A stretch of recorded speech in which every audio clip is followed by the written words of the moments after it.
So what did you get for Christmas this year? My husband actually bought me the jammies that you see me wearing today. And when I first put them on, I said, oh, they're imbued. And he's like, imbued, what is that? I said, well, these days they can imbue material with the scent of lavender or aloe vera. And he's like, really? What are those imbued with?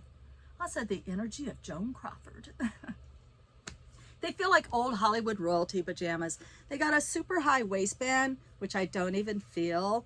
And then the top has this cute little ruffle along the bottom of it. And that's the same ruffle on the bottom of the pant. But I also, that's not all I got. I also got some new pink depression glass. And that's what we're going to talk about today.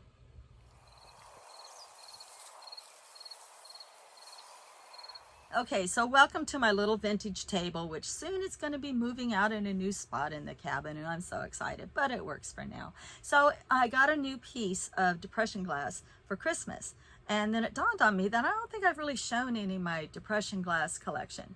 And I haven't really been collecting it that long. I'd say about maybe the past 5 or 6 years. And I can only collect like a piece at a time. Not that it's expensive in the antique stores, but that I'm very limited on space. So anything I bring into my space, I have to have a use for it. I can't have it just because it's pretty and I want it. I wish, but I can't. Okay, so I collect these depression glass pieces. And so for those of you who aren't familiar, depression glass was born out of necessity in the 1920s after the stock market crash. And before that, glass was a sign of wealth within your household in china and fine dinnerware. And glass was etched like by hand. And that's why they called it a hand house, like where your glass would come from. It would come from a hand house. Well, when they had to start appealing to the masses, not just the wealthy, they had to stay afloat too, these manufacturers. So they had to learn how to make it more cost efficient and to spread it out amongst all the people so everybody could buy it. So that's how depression glass was born. And it was manufactured from like the late 1920s to 1950s. It was very popular with consumers. So you would get a piece of glass at the 5 and dime for very cheap. You could get a set of 12 for like under $2, I think, in some cases. You would also win it as prizes, like say at a movie theater, stuff like that. Or it would come in a box of soap or a box of cereal and you get that extra piece. And that's how the cereal companies could make sure you were going to buy their brand, because then you get like a plate or a cup or something in that box. That was very appealing to consumers. And so I don't know that they got to really collect it by pattern or have a loyalty to a certain manufacturer, but there was like over 20 manufacturers, and I wrote them down because I didn't know them all. So there's like Central, Diamond, Fenton, Imperial, Jeanette, Lancaster, US Glass, and Vineland. And of that, there was over 100 different patterns, and there were several colors.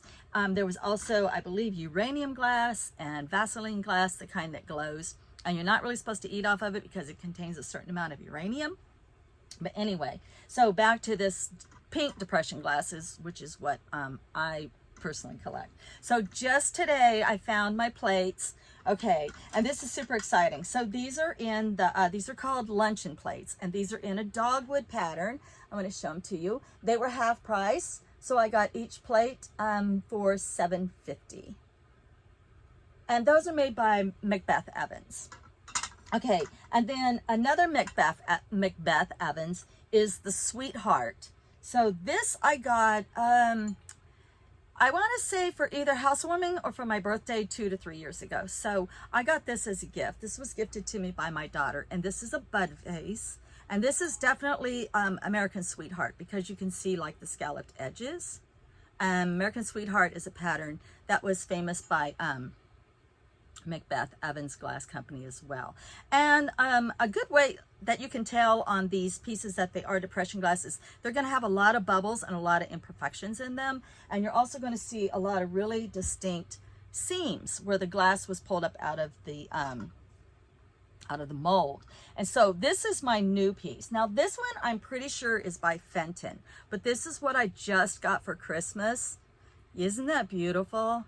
I absolutely love it. It's so thick though. I really want to say that this is Fenton glass, but it has the telltale very distinct seam up here on the swan's neck, and that's obviously, that's a candy dish, and that's what I've actually been using it for.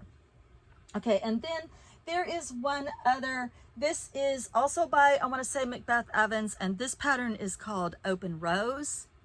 And you can see here where the rose looks like it's completely opened. There's also a pattern called Cabbage Rose, and that looks like the rose is like closed, and you're like looking down over at the top of the rose. But it also has the very distinct lines. This was gifted to me by a very, very dear friend who I met either on YouTube or somehow on Facebook, and she was terminally ill and she wanted to make sure that I had something to remember her by, and this was her grandmother's. This is actually, I want to say that this is another bud vase. I'm pretty sure. I never did ask her.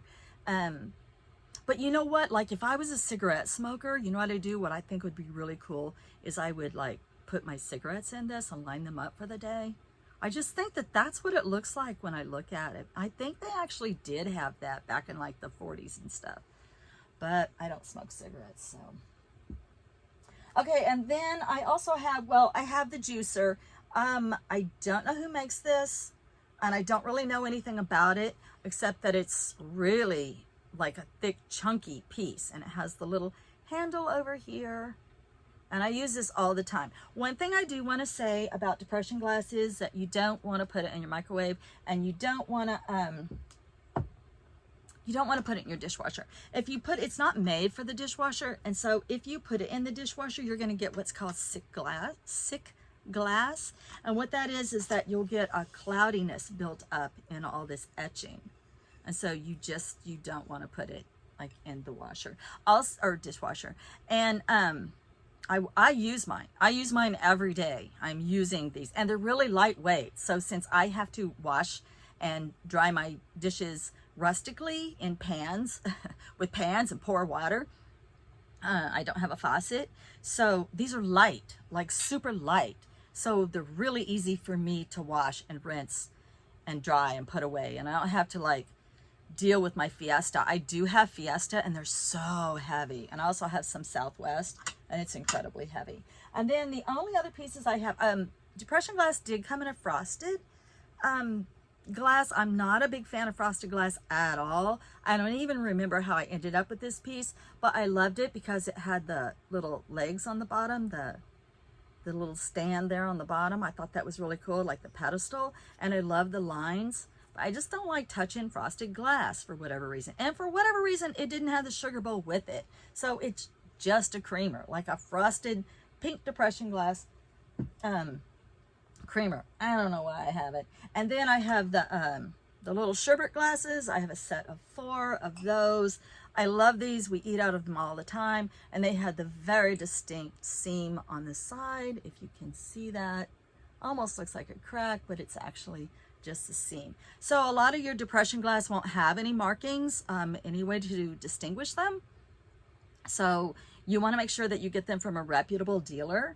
They were somewhat reproduced, but very certain pieces like butter dishes and things like that, the really special pieces, were sometimes reproduced, and they're not depression glass. Depression glass by itself is not that expensive. Like I said, I got my plates for $7.50 a piece. This is probably around the $30 mark. This piece back here, I believe, is 18 to 24, something like that. So you can see they're not real super expensive. This little plate here that I got, this little serving tray with 2 handles on it, I got this today for half price, $3.50 for that cute little serving dish. All right, so again, what I would suggest if you want to start a collection like this is first just go by color. Go by whatever color strikes your fancy. I have a yellow piece, I have a yellow, I have a couple of amber, and I have a piece of carnival glass. And they just didn't, hi Purdy. They just, it's like literally sitting on my window. They didn't just like strike my fancy bell, you know what I mean? But for whatever reason, the pink does. And then when I remodel inside here, well, when I finish inside here, it's never been finished, the walls are going to be slate gray. And so if you've ever seen pink up against gray, you'll know that that's really a beautiful match. All right, guys, that's it. That's all I had for you. I'm going to come back and we're going to eat a real quick bite of lunch, and I'll show you what the food actually looks like on these plates. So for lunch today, we're going to have this beautiful, gorgeous Southwest salad. I paired it up with Wheat Thins tomato basil crackers. Absolutely, hands down, love those crackers. A Dunkin' Donuts, iced coffee, and mocha.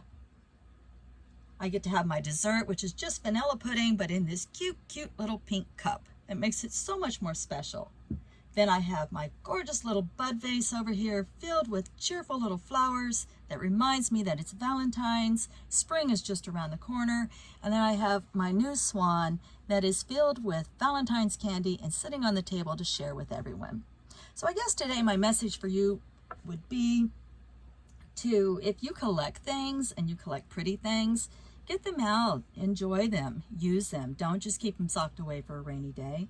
Bring them out and bring them to the front and really, really immerse yourself and let yourself enjoy the things that you have. Much, much love and light. Blessed be.